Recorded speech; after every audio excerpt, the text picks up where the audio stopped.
Palavra da Verdade, com Hernandes Dias Lopes. Hoje nós vamos dar continuidade ao estudo do livro de Abacuque, trabalhando Abacuque capítulo 1, versos de 1 a 4. Eu peço que você abra sua Bíblia comigo nesse texto e vamos então hoje começar a exposição do livro. Outrora fizemos a introdução, agora vamos entrar na exposição deste livro dos profetas menores chamado Abacuque. Abacuque capítulo 1, versos de 1 a 4.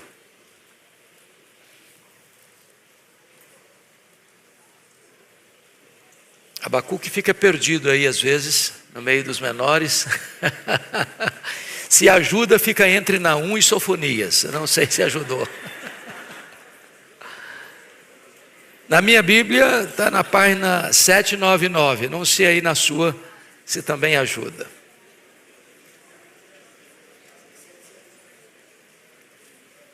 Abacuque capítulo 1, versos de 1 a 4.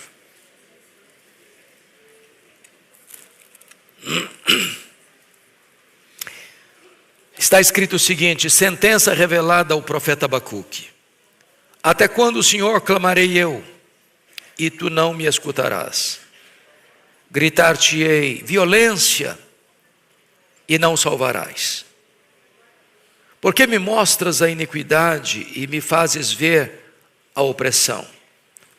Pois a destruição e a violência estão diante de mim.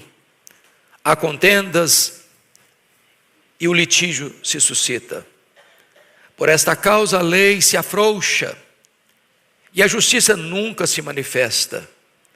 Porque o perverso cerca o justo, a justiça é torcida. Eu quero conversar com vocês sobre o tema um homem em crise com Deus e com os homens. Um homem em crise com Deus e com os homens. Quando eu leio o livro do profeta Abacuque, concluo que Abacuque ainda hoje está nas ruas, está nas universidades, está nos parlamentos, está nas cortes, está na grande mídia, está dentro do nosso coração. Porque as angústias deste homem são as nossas angústias. Os dilemas deste homem são os dilemas do homem contemporâneo. As crises que ele vive são as crises enfrentadas nas ruas, nas discussões universitárias, entre os juristas, por que não dizer nas cortes mais egrégias do país. Os dilemas que ele vive são os dilemas dos parlamentares, mas sobretudo são os dilemas do seu, do meu, do nosso coração. E eu queria, à guisa de introdução, destacar 3 pontos antes de entrar na exposição. Primeiro, os desobedientes, os rebeldes, os que estão na contramão da orientação de Deus, certamente colherão um dia seus frutos amargos. Nem sempre Deus pune o transgressor no ato da sua transgressão. E alguns acham que, por terem escapado dos seus crimes quando os praticaram, poderão continuar nos seus crimes sem ser apanhados, ou pelas mãos da justiça humana, ou pelas mãos da justiça divina. O fato de Deus nem sempre sentenciar o pecador no ato do seu pecado, não significa, entretanto, dizer que essas pessoas escaparão, que elas não colherão os frutos da sua semeadura insensata. O que está acontecendo aqui é exatamente isso. A nação está assodadamente pisando no acelerador rumo à corrupção, à violência, à injustiça, à maldade, achando que está tudo bem, achando que nada acontecerá com eles, achando que a mão de Deus não os apanhará e que o tribunal de Deus não os julgará. Mas enquanto eles estão concentrados em pecar, Deus está concentrado em trazer a Babilônia para ser o chicote da sua disciplina ao seu próprio povo. Segundo ponto de introdução: os líderes insensatos são maldição para a nação e não bênção para o povo. Irmãos amados, há uma estreita correlação, biblicamente e historicamente, entre a liderança e o povo. A Bíblia já diz isso. Quando o justo governa, o povo se alegra. Mas quando o ímpio governa, o povo geme. Sempre que se levantou um rei ímpio, mau, perverso, injusto em Israel ou em Judá, a nação sofreu as consequências. Nós não estamos falando mais de Israel, ou seja, não estamos falando mais das 10 tribos do norte. Essas 10 tribos já tiveram o seu destino lavrado.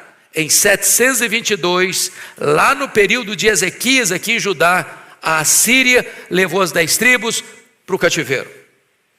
Nós estamos falando agora especificamente da nação de Judá, composta de 2 tribos, Benjamim e Judá. Estamos falando de Jerusalém e não de Samaria. Estamos falando daquela nação que alterna no governo homens piedosos e homens perversos. Porém, depois da morte de Josias, o último rei piedoso de Judá, a nação entrou numa descida vertiginosa para o abismo. Porque quando morre Josias, o seu filho Joacás governa, ele é muito mau. Depois governa Jeoaquim, foi muito mau. Depois governa Joaquim, foi muito mau. E depois governa Zedequias, e aí encerra o ciclo de Judá. A Babilônia toma a cidade de Jerusalém e leva o povo para uma amarga escravidão de 70 anos. Aqui está o ponto que eu gostaria que nós sempre parássemos para pensar. Quando um rei, quando um governante, seja ele rei, seja ele primeiro-ministro, seja ele presidente, ou num contexto mais próximo, seja ele um governador, ou mais próximo ainda, seja ele um prefeito, sempre que a liderança se afasta de Deus, se rebela contra Deus, aceita o mal, é instrumento do mal, coopera para que o mal prevaleça, a nação toda sofre os esbarros, o revés, as consequências dessa administração insensata, perversa e opressora. Terceiro ponto que eu levanto à guisa de introdução é que a soberania de Deus na história não é plenamente compreendida, mesmo pelos homens mais piedosos. É o caso de Abacuque. Porque Abacuque está em crise primeiramente com Deus. Porque ele vê a sua nação chafurdada na lama, assodadamente caminhando rumo ao desastre.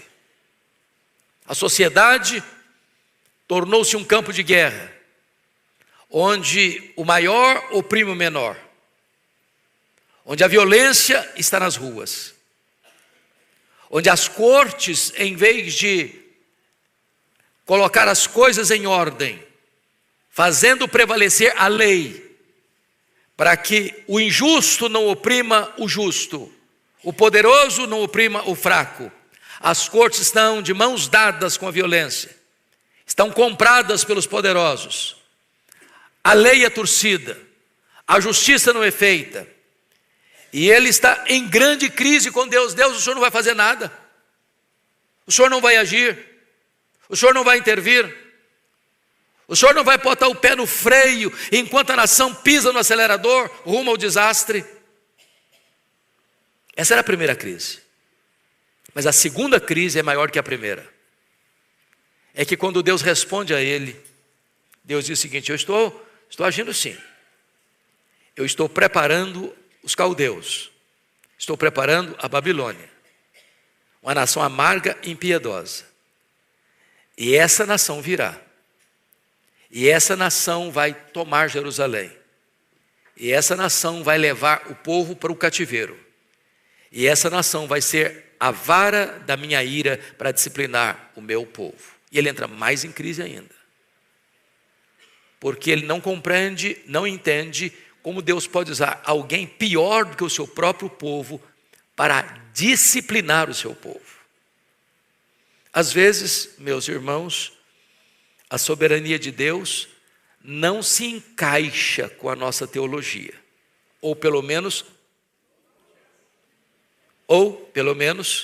com a nossa visão. Como essas trevas não se encaixam com a luz que acaba de chegar. Às vezes nós entramos em crise também. Eu não sei se você, como eu, mas quem que aqui está angustiado com o que acontece com o Brasil? Será que só eu sozinho ou tem mais alguém? Então Abacuque se levanta nesta manhã para ser o nosso professor. Seria apenas o instrumento de Deus, mas a voz é de Abacuque. Vamos à análise do texto. Primeiramente, os dramas existenciais de um profeta em crise. Abacuque é um profeta e é um intercessor. Antes de trazer a palavra de Deus para o povo, ele leva os dramas do povo a Deus. E eu chamo a sua atenção para um profeta que está em alarme por 3 razões. Primeiro, o drama de receber uma mensagem pesada da parte de Deus. Com a Bíblia aberta aí, vamos ao verso 1. Ponha na tela, filho, o verso 1, por favor. Vamos juntos? Sentença revelada ao profeta Abacuque. Essa palavra sentença no hebraico, a palavra massá, significa literalmente peso, fardo, algo muito pesado, uma carga esmagadora, algo que achata. Ou seja, o que ele está recebendo não é pesquisa, não é investigação, não é análise humana, não, ele recebe. É Deus quem revela. É Deus quem abre as comportas do céu e diz: é isso que você vai pregar. É isso que você vai anunciar. E quando ele ouve o que Deus tem para falar, ele não pode entender outra coisa senão uma sentença pesada, que vem de Deus, à sua nação. Que nação? A nação do pacto. O povo da aliança. Então, preste bem atenção, ele não cria mensagem, ele não inventa mensagem, ele recebe a mensagem. E essa mensagem é tão pesada que o seu contemporâneo, Jeremias, por causa desta mensagem, foi preso. Essa sentença é tão pesada que por causa desse tipo de mensagem, o profeta Isaías foi cerrado ao meio. E a sentença é tão pesada que aqueles que se levantam hoje ainda para entregá-la à nação, sofrem certamente as consequências, por serem taxados talvez de inimigos da pátria.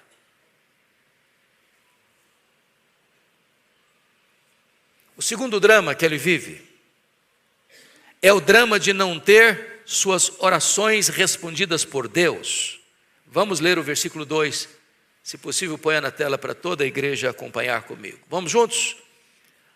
Até quando, Senhor, clamarei eu, e tu não escutarás? Gritar-te-ei violência, e não salvarás. Então a oração de Abacuque foi feita, ou é fruto de uma reação à desolada situação do seu povo.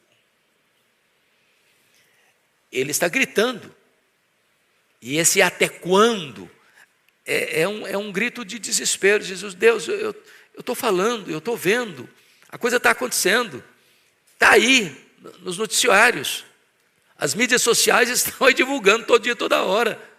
Não é uma coisa escondida, não é uma coisa velada, não. A coisa vazou, a coisa está aí despejando em catadupas. As informações são terríveis, a realidade é pior ainda. O que está nos bastidores talvez ainda é mais terrível do que já está revelado. E o senhor não vai fazer nada? O senhor não vai agir? O senhor não está ouvindo, não? O senhor não está vendo, não? E o que ele está vendo? Primeiramente, os justos oprimidos. Olha o versículo 4 comigo. Por esta causa a lei se afrouxa, a justiça nunca se manifesta, o perverso cerca o justo, a justiça é torcida. O que ele está vendo? Ele está vendo um povo assodado no pecado. Versículo 3, mostras a iniquidade, me fazes ver a opressão. A destruição e a violência estão diante de mim, a contenda, a litígio, o litígio se suscita. O que é que ele está vendo? Ele está vendo idolatria, o capítulo 2, versículo 18.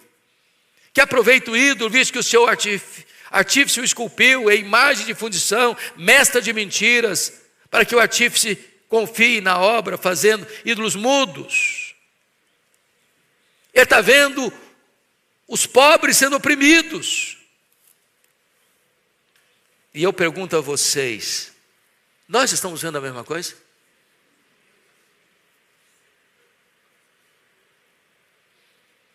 Isso nos aflige? Porque há um grande risco, irmãos, eu não sei se vocês concordam, mas quando a situação é ruim, todo dia tem mais uma informação ruim, aí você acha que vai melhorar, outra informação ruim. Aí quando você pensa que vai dar uma melhorada, outra informação ruim. Chega um momento que é igual a história do sapo na chaleira de água quente. Vocês conhecem essa história? Você joga um sapo dentro de uma chaleira de água, está confortável. Aí você acende o fogo, vai esquentando um pouquinho mais, esquenta um pouquinho mais, daqui a pouquinho ele é cozido lá sem pular da chaleira. Chega uma hora que as informações não nos chocam mais. Chega uma hora em que a situação não mexe mais com a gente. Chega uma hora que você desliga o botão da sensibilidade humana e diz, você quer saber da coisa? Eu vou pensar só em mim. Pelo menos eu estou indo bem, eu estou sobrevivendo, que os outros se danem. Estou nem aí. A situação do profeta é que ele vê a situação do seu povo, e ele está gritando, até quando, Senhor? Até quando, Senhor? Até quando, Senhor? E as coisas não estão mudando. Um aspecto aqui, a oração de Abacuque foi oração de grande emergência. Você pode repetir comigo o versículo 2? Põe na tela, filho, para a gente voltar à leitura do verso 2. Vamos juntos. Até quando, Senhor, clamarei eu, e tu não me escutarás? Gritar-te-ei violência, e não salvarás. Sabe o que ele está dizendo para Deus? Deus, será que eu sou mais interessado na justiça do que o Senhor? Será que eu sou mais sensível do que o Senhor? Será que eu estou numa situação mais avançada de cuidado da sociedade que o Senhor? O Senhor não está vendo não, o Senhor não está sentindo não. Por que Deus não age? Por que os ímpios prosperam? Por que os maus tentam a Deus e escapam? Por que o justo é oprimido e o injusto não é punido? O justo é que ainda sofre mais consequências. Esse homem está em crise com Deus. Parece que a forma de Deus agir não está batendo com a teologia que ele tem acerca da pessoa de Deus. Terceiro, a oração de Abacuque se esbarra no silêncio de Deus. Até quando, Senhor, clamarei eu, e tu não me escutarás? Sabe quando você grita A única voz que você escuta é o eco do seu desespero. Aliás, esse é um tema recorrente na Bíblia e perturbador: o silêncio de Deus. Posso lhes garantir que o silêncio de Deus grita mais alto nos ouvidos da nossa alma que o ruído mais barulhento das circunstâncias mais adversas. Esse foi o drama, por exemplo, de Jó. Lembram de Jó? Quando ele sofre 5 golpes na vida. A vida financeira, a saúde, os filhos, o casamento e as amizades. E em virtude desse ataque frontal que o joga ao chão, ele faz a Deus 16 perguntas: por quê? E ele faz 34 queixas a Deus. E a resposta que ele tem diante do seu drama é o total silêncio de Deus. Esse é o drama de Davi, quando no Salmo 22, ele vai também erguer a sua voz. No versículo 2 diz: Deus meu, clamo de dia e não me respondes, também de noite, porém não tenho sossego.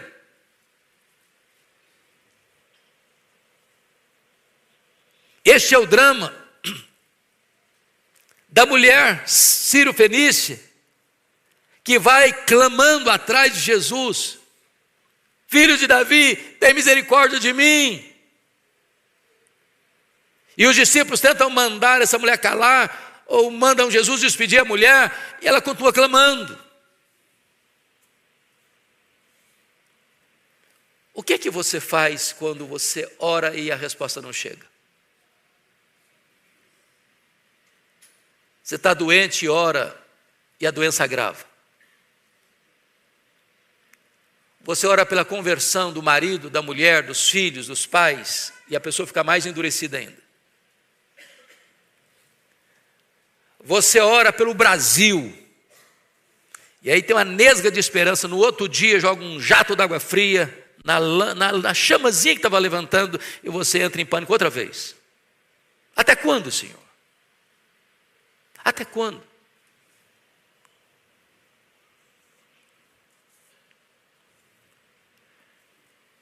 Quarto, a oração de Abacuque se esbarra na demora de Deus.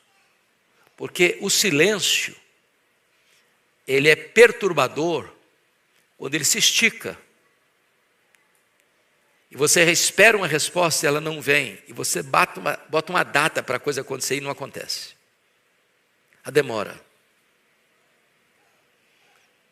Ele está aflito, como um dia Marta ficou aflita porque Jesus não chegou. Diante de um veemente pedido dela: está enfermo aquele a quem amas e ele não chega. Talvez este é o seu, este é o meu, este é o nosso drama ainda hoje. Mas, terceiro ponto que eu quero levantar é que o drama de Abacuque é o drama de ver sua geração atolando-se no pântano da corrupção.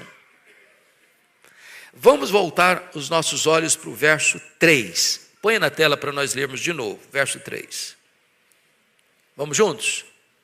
Porque me mostras a iniquidade e me fazes ver a opressão, pois a destruição e a violência estão diante de mim, há contendas e o litígio se suscita.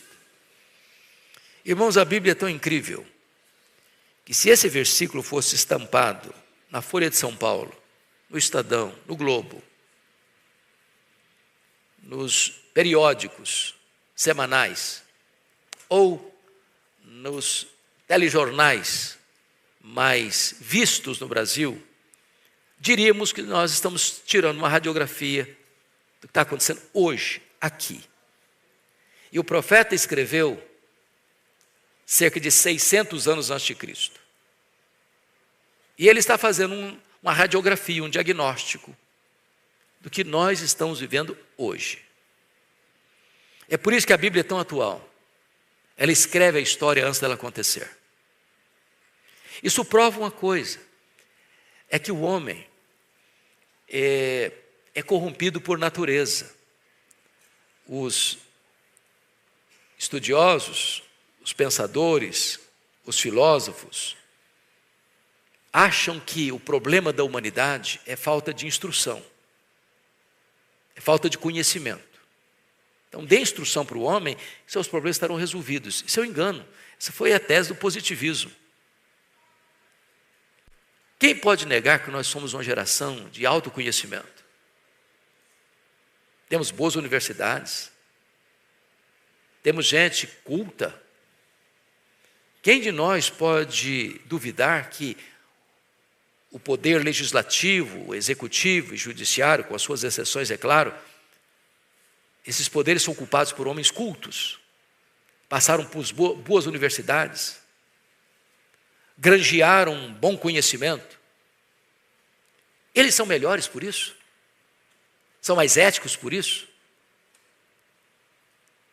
Será que as pessoas só erram porque são ignorantes, analfabetas?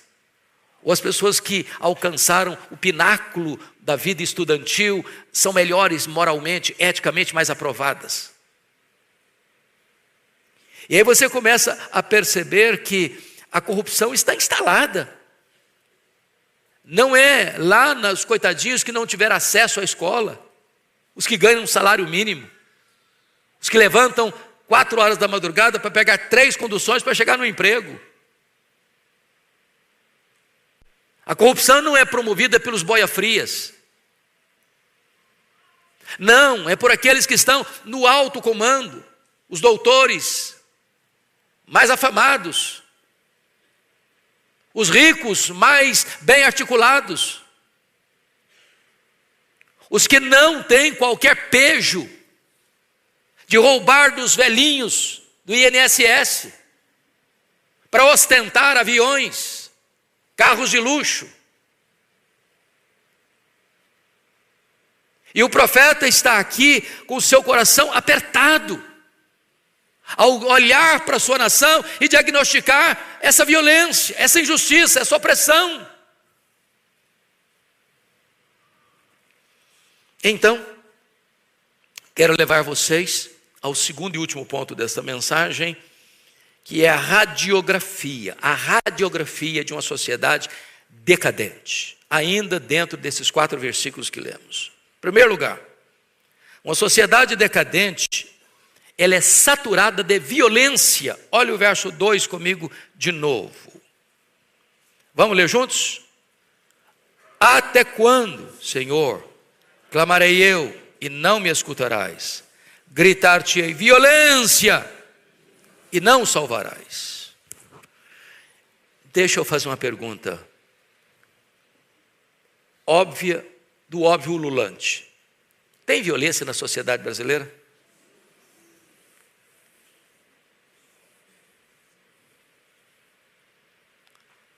Onde você afirma e fala do crime organizado. A sociedade está desorganizada, mas o crime está organizado.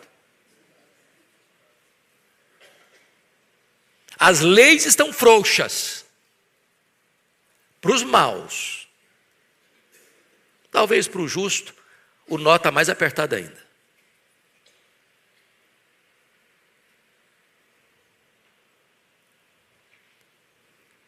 A sociedade está saturada de violência, não é só lá não, há 2.600 anos não. A sociedade está saturada de violência, é hoje, é aqui. Hoje não tem nada mais insano, e vocês sabem disso, de você sair à rua e você ter medo do seu semelhante. Quem sai hoje andando pelas ruas de São Paulo assim, tranquilo, com dinheiro no bolso, telefone celular, tranquilo, dá um passeio, 11 horas da noite. Você faz isso? Você tem segurança? Não é uma loucura esse negócio? O homem tornou-se o lobo do próprio homem. A violência está nas ruas. Mas a violência não está só nas ruas, não. A violência está nos palácios. A violência está nas cortes. A violência está nos tribunais. A violência está nos mercados. A violência está nos meios de comunicação de massa. A violência está nas mídias sociais. Nós vivemos esse ambiente terrível dos cartéis do crime, do narcotráfico.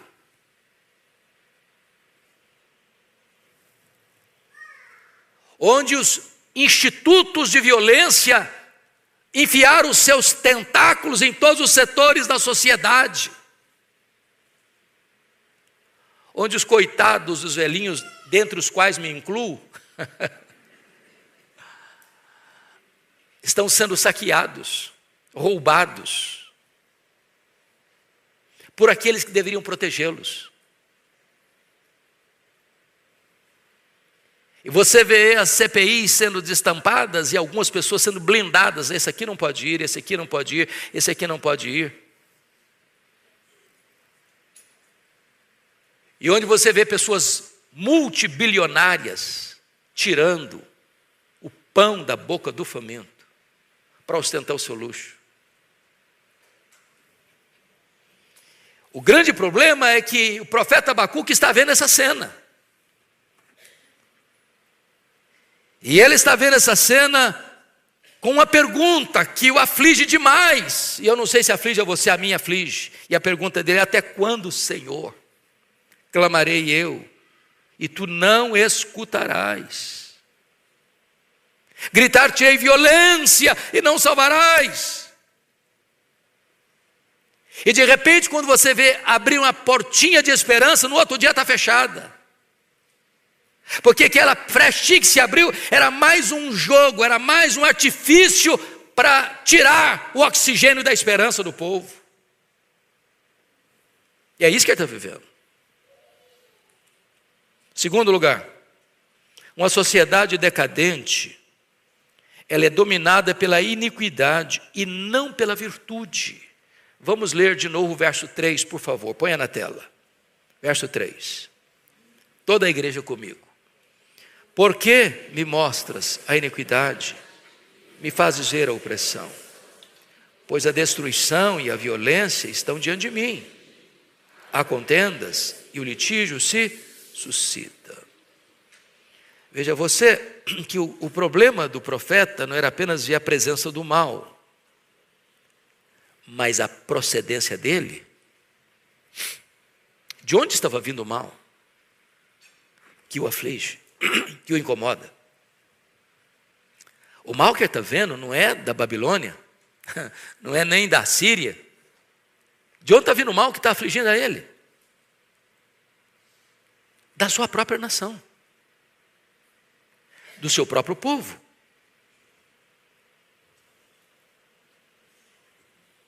Vinha do povo de Deus. O mal vinha de dentro e não de fora. Talvez aqui, irmãos, nós precisamos tomar um choque ético. Porque ao mesmo tempo que às vezes se condena o erro de fora, se faz complacência com o erro de dentro. Às vezes a gente fica chocado com os roubos bilionários, mas na hora de fazer justiça com centavos, com troco de padaria, você deixa passar. E às vezes você até pratica.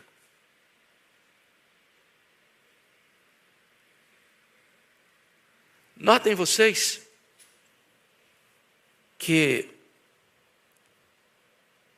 Jerusalém não está caindo nas mãos da Babilônia, porque a Babilônia é tão poderosa e Jerusalém é tão pequena. Quando você lê o profeta Daniel, capítulo 1, verso 1 e 2, não é o poder da Babilônia que é a causa da queda de Jerusalém. é Deus quem entrega Jerusalém à Babilônia.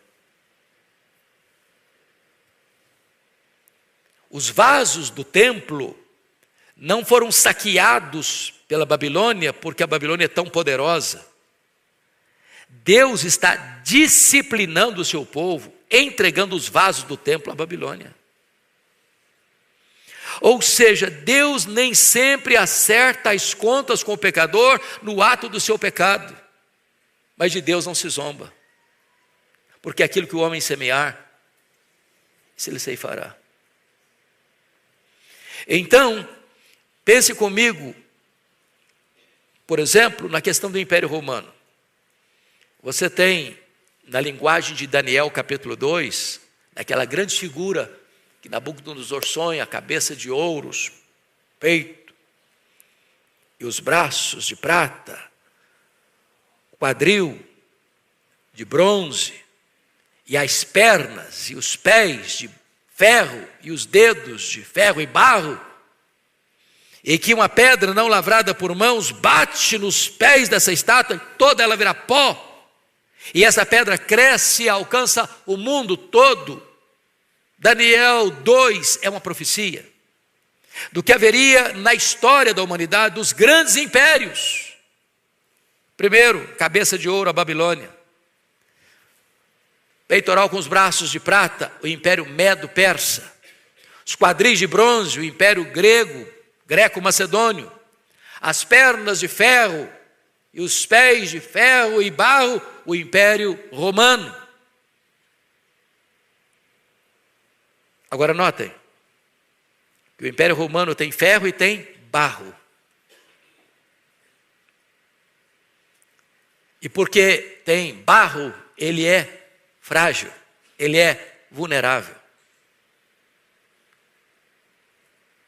E os historiadores afirmam isso, que o Império Romano, e não obstante o seu grande poder, ele estava podre por dentro. Podre por dentro. Por isso ele caiu na mão dos bárbaros. O que está acontecendo com Judá? O que está acontecendo com Jerusalém? É o povo de Deus, é o povo da aliança, mas se corrompeu por dentro. Em vez de ser luz para as nações, eles assimilaram os pecados das nações e se corrompeu. E porque se corrompeu, o pecado é o próprio dos povos, Deus vai entregar o seu próprio povo nas mãos da Babilônia, dos caldeus. E é isso que alarma o profeta, porque tem crise com Deus e com os homens. Primeiro a crise dele: meu Deus, o meu povo está pecando, a situação está terrível, eles estão assodadamente pisando no acelerador, rumo ao desastre, o Senhor não vai fazer nada. E quando Deus resolve fazer, a crise dele aumenta. Porque Deus responde para ele o seguinte: eu estou fazendo sim. Enquanto o meu povo está cuidadosamente pensando em fazer mal e mais mal ainda, eu estou trazendo um povo para discipliná-lo. Só que a Babilônia é pior do que Israel, pior do que Judá. Terceiro ponto: uma sociedade decadente, ela é marcada pelo domínio opressor dos fortes sobre os fracos. Volte a ler comigo o versículo 3, por favor. Põe na tela, vamos juntos. Todos: por que me mostras a iniquidade e me fazes ver a opressão? Pois a destruição e a violência estão diante de mim, há contendas e o litígio suscita. Então vamos entender o que significa isso. Opressão. Por que me mostras a iniquidade e me fazes ver a opressão? O que é opressão? O que você entende quando alguém oprime outra pessoa? Opressão é o domínio do forte sobre o fraco.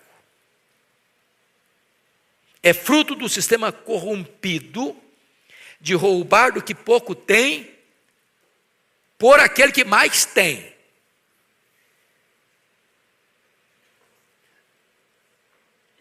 Qualquer semelhança com o roubo do INSS é mera coincidência. Quem roubaram os velhinhos? Alguém roubou os velhinhos para poder comer, estava passando fome, dizia, eu preciso comer também, então eu vou tirar um pouquinho daquele que tem para eu sobreviver. É isso que aconteceu? Para comprar carros de luxo? Para comprar jardins de luxo? Para comprar mansões de luxo? Para juntar dinheiro em paraísos fiscais? Opressão.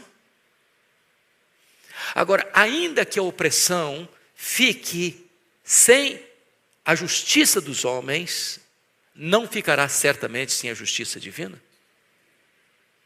Ainda que os opressores não cheguem às barras dos tribunais dos homens, hão de estar diante do tribunal justo de Deus. É isso que o profeta Abacuque está levantando aqui. Quarto lugar. Uma sociedade decadente é onde estão presentes os sinais visíveis de destruição. Versículo 3 ainda. Pois a destruição e a violência estão diante de mim. Grife essa expressão, destruição. Eu pergunto a vocês, que tipo de destruição nós estamos vendo? Não só lá na sociedade de Judá, mas na sociedade brasileira ou nas sociedades das nações do mundo. Que tipo de destruição? Destruição de valores. Destruição de marcos absolutos. Destruição de quê? Da família. De princípios. Irmãos, a sociedade hoje não tolera absolutos. Não tolera a verdade absoluta. Nós estamos vivendo hoje numa sociedade rendida à ditadura do relativismo. Me permita aqui uma análise. Aníbal Pereira Reis. Quem já ouviu falar em Aníbal Pereira Reis? Pouca gente. Aníbal Pereira Reis foi um padre convertido a Cristo. Talvez um dos maiores apologetas que o Brasil já conheceu. E este homem afirma uma coisa para mim interessantíssima. Nós ficamos muito chocados com as consequências do pecado, mas não ficamos chocados com as causas. Por exemplo, ficamos chocados hoje com milhões de bebês que morrem no ventre da mãe, ou melhor, que são assassinados no ventre da mãe. Mas não ficamos chocados com a ideologia que está por trás disso.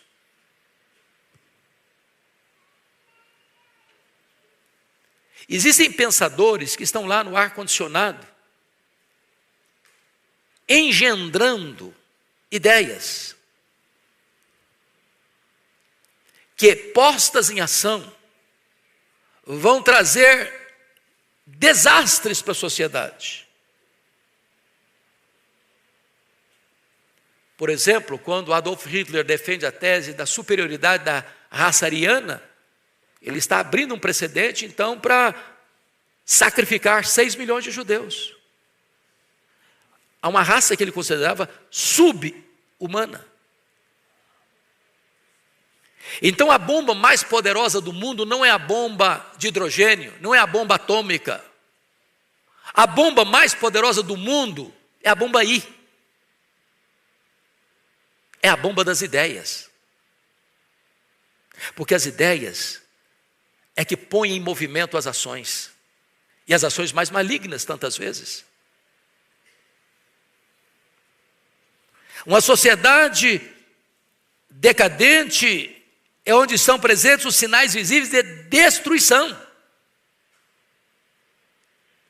E às vezes a destruição não é apenas o ato de tirar a vida, ou de oprimir, ou de roubar, é quem está concebendo essas ideias.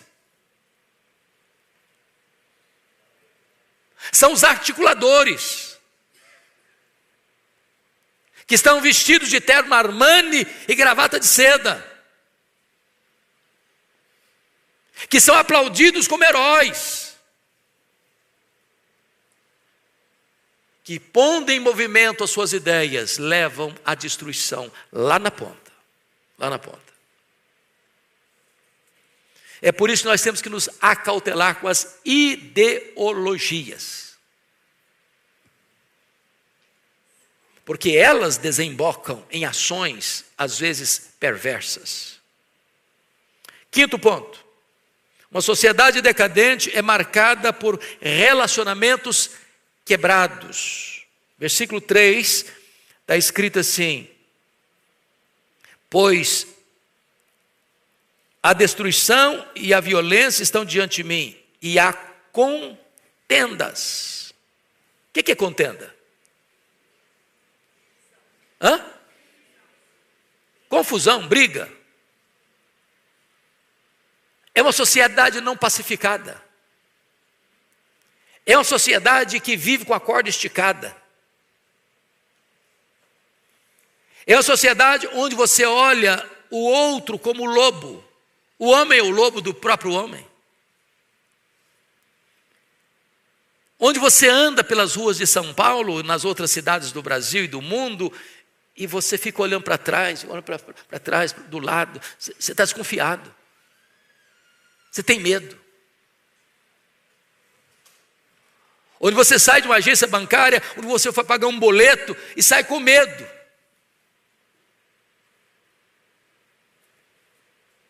Contendas entre pessoas. E o texto ainda prossegue, e o litígio se suscita. Litígio, briga, facção, grupos. Essa é a sociedade de Judá. E Judá, sabe quem é? É o povo de Deus. Numa linguagem nossa, a igreja. É terrível, meus irmãos, quando aqueles que deveriam ser luz para as nações copiam o mundo, imitam o mundo e são condenados com o mundo. Essa era a situação que Abacuque vivia naquele tempo. Sexto ponto. Uma sociedade decadente é onde a impunidade prevalece. Verso 4, parte A. Por esta causa a lei se afrouxa. Como assim a lei se afrouxa? A lei é lei. A lei não tem contornos. A lei não pode ser dura com um e complacente com o outro. A lei não pode ter dois pesos e duas medidas. É por isso que você vai ver lá em Brasília, em frente ao Supremo Tribunal Federal, um emblema da justiça. E qual é? É uma mulher. Como assim? Vendada. Com o que nas mãos? Uma balança. E o que significa aquela mulher vendada com a balança nas mãos? O que é que ele quer passar? Que lição que ele quer transmitir? É que a justiça não julga pela capa do processo, mas pelos autos do processo. Ah, é fulano, pesa a mão. Ah, é o Betano, não, aí se alivia. Não, justiça, a lei é lei. A lei não pode afrouxar para um e apertar para outro. Por que a balança? Porque tem que existir justiça. Não pode criminalizar tudo desse e inocentar tudo daquele. A justiça tem que cumprir a lei, não torcer a lei, não afrouxar a lei. Agora, que lei é essa aqui? De que lei ele está falando? Claro que ele não está falando da Torá, da lei de Deus. A lei de Deus não afrouxa não. Eita, Deus não se corrompe não. Não tem propina no tribunal de Deus não. Não se suborna o reto juiz não. A lei de Deus é clara, a alma que pecar, essa morrerá. Deus não inocentará o culpado. Essa é a lei da Torá. Mas a lei dos homens, às vezes é frouxa demais com uns e aperta o nó demais para outros. Porque depende do nome que está na capa do processo. Vocês não acham que Abacuque está nas ruas? Que ele deveria fazer uma visitinha nos nossos parlamentos, nas nossas cortes, nas decisões?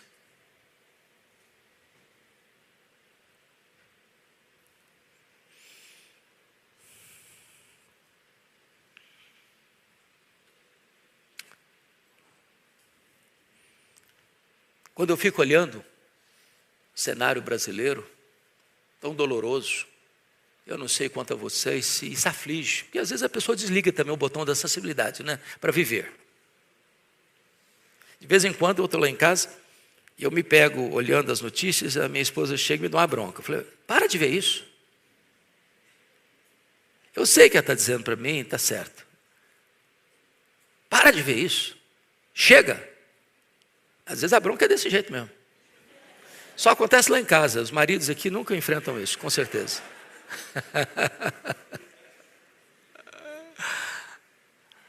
Mas tem hora que dá angústia. Você pega, por exemplo, a questão lá, que circulou o Brasil aí em tempos idos, Lava Jato. Pessoas vieram a público, não, eu roubei mesmo. E foram milhões, e milhões, e devolveram.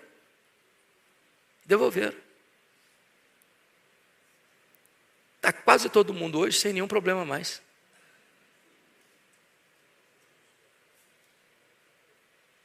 A lei se afrouxa. A justiça não é feita. E passa uma grande mensagem. O crime compensa. Essa era a sociedade de Judá. Não estou falando do Brasil não, gente. Estou falando de Judá. Tá? 7º lugar. Uma sociedade decadente é marcada por um poder judiciário impotente e corrompido. Versículo 4. Põe na tela para lermos, por favor. Vamos juntos? Por esta causa, a lei se afrouxa e a justiça nunca se manifesta. Porque o perverso cerca o justo. A justiça é torcida. A justiça nunca se manifesta. Isso é doloroso demais, não é não? A justiça nunca se manifesta. O que é que você espera da justiça? Que ela seja feita. A sociedade, ela é composta de tal maneira que se o fulano oprime o Beltrano pode reclamar a justiça e esperar que os seus direitos violados sejam devolvidos a ele. Esse é o papel da justiça. Mas o texto está nos informando que a justiça nunca se manifesta. Porque nesse caso de Judá, a justiça tinha lado. Ela tinha lado e não era o lado certo. Era para favorecer o perverso. Era para cercar, entrincheirar, encurralar o justo.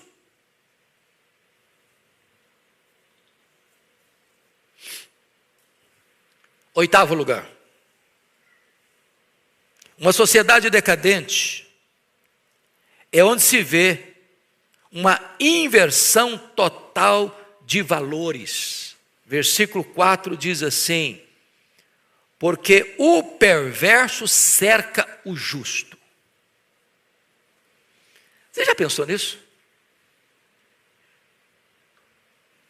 O perverso cerca o justo está encurralado. Não havia a quem recorrer. Se ele pleiteasse sua causa diante dos juízes e tribunais de Jerusalém, a causa dele não era julgada com justiça, a lei era desprezada, o processo era fraudulento, movido por juízes comprados a dinheiro pelos poderosos.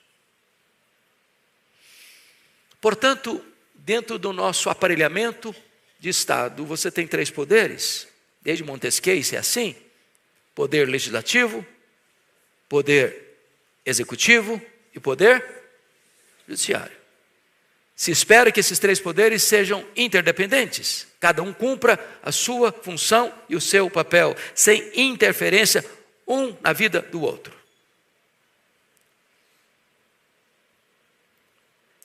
Agora, o poder que precisa ser o grande moderador, para que não haja excessos daqui, nem excessos de lá, é o poder judiciário. Ele põe os pingos nos is. Agora, quando esse poder, por razões muitas e às vezes não reveladas, se corrompe, passa a ter lado, afrouxa a lei para um, aperta demais para o outro, então esvazia-se o povo do oxigênio da esperança. É o caos, é a crise que se instala. Esse é o drama do profeta Abacuque. Essa era a realidade de Jerusalém, essa era a situação da nação de Judá. Mas eu termino com o último ponto. Uma sociedade decadente é onde os tribunais estão mancomunados com os criminosos para roubar o direito dos justos. Veja como termina o versículo 4. A justiça é torcida. A justiça é torcida. Portanto, a justiça não é mais justiça. A justiça recebe um outro nome: injustiça. Porque a lei se afrouxou para uns, apertou demais para os outros. E as decisões dos tribunais eram contrárias à lei, pois os juízes estavam de mãos dadas com os poderosos para oprimir os fracos. Esse foi o pecado, meus irmãos, que colapsou o reino do norte, as 10 tribos do norte, Israel, e este foi o pecado que colapsou o reino do sul, Judá, Jerusalém. Concluo com 3 aplicações muito breves. Primeiro, não fique indiferente ao caráter moral e espiritual do tempo em que você vive. Às vezes a gente tenta blindar a gente mesmo. Eu não vou ver mais nada. Eu não vou assistir mais nada. Eu já não consigo mais ver os jornais televisivos. Eu já não consigo mais ver, então, as mídias sociais. Eu não quero ver mais nada, porque eu não quero mais sofrer. Eu vou me isolar, eu vou virar um avestruz que vou enfiar a cabeça na areia. Vou achar que está tudo bem. Às vezes a gente é tentado a fazer isso. Mas cuidado para você não ficar insensível, impassivo, diante daquilo que está ocorrendo diante dos seus olhos na sociedade onde você está estabelecido. Esse é o primeiro alerta de Deus. Segundo alerta: leve os problemas da sua nação a Deus em oração. Foi o que Abacuque fez.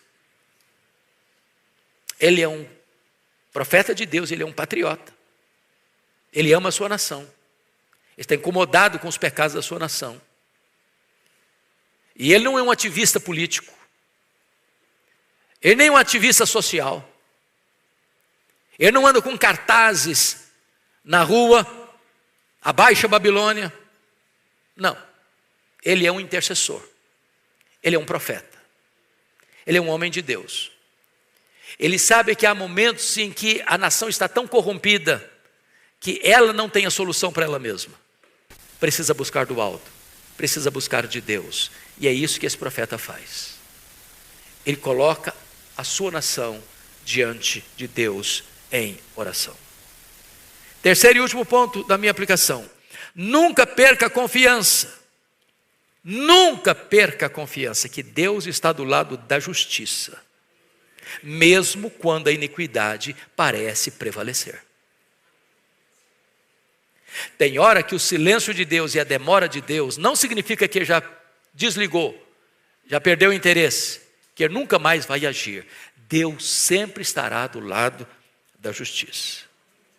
E mais, Entenda que Deus ouve suas orações, mesmo quando Ele demora em respondê-las, ou até parece que está indeferindo-as. Creia que Deus responde a sua oração. O povo de Deus é um povo intercessor. E o povo de Deus nunca perde a esperança. Porque quando os recursos humanos acabam, os de Deus estão ainda total e plenamente disponíveis. Que Deus renove a nossa esperança nesta manhã. Há esperança para nós. E ela não está nos homens. Ela está em Deus. Vamos ficar em pé e vamos orar.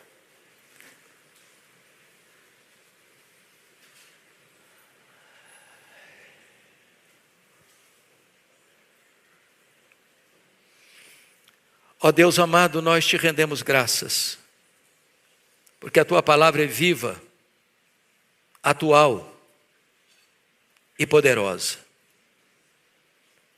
Tu escreves a história antes mesmo dela acontecer. Às vezes, como Abacuque, ficamos também aflitos, até em crise, diante do cenário sombrio que olhamos e vemos na nação brasileira. Como Abacuque estava em crise quando olhava o cenário da nação de Judá. Às vezes, o que vemos é o mal prevalecer. É a injustiça erguer sua fronte cavernosa. Mas Deus, nós cremos que Tu és soberano. Nós cremos que Tu és o Deus que faz a justiça prevalecer. Porque Tu és o Deus que dá vida, o Deus que tira a vida, o Deus que exalta, o Deus que humilha, o Deus que põe no trono, o Deus que tira do trono. O Deus que governa o universo, as nações, a igreja, a nossa vida. Então, Deus, nesta manhã, renova a esperança no nosso coração. A confiança de que não importa a circunstância, Tu estás no trono e tem as rédeas da história em Tuas mãos. Ó Deus, nós clamamos pela nação brasileira. Nós clamamos pela Tua manifestação neste país. Tenha misericórdia de nós. Assiste-nos e socorre-nos. É a nossa súplica, em nome de Jesus. Amém.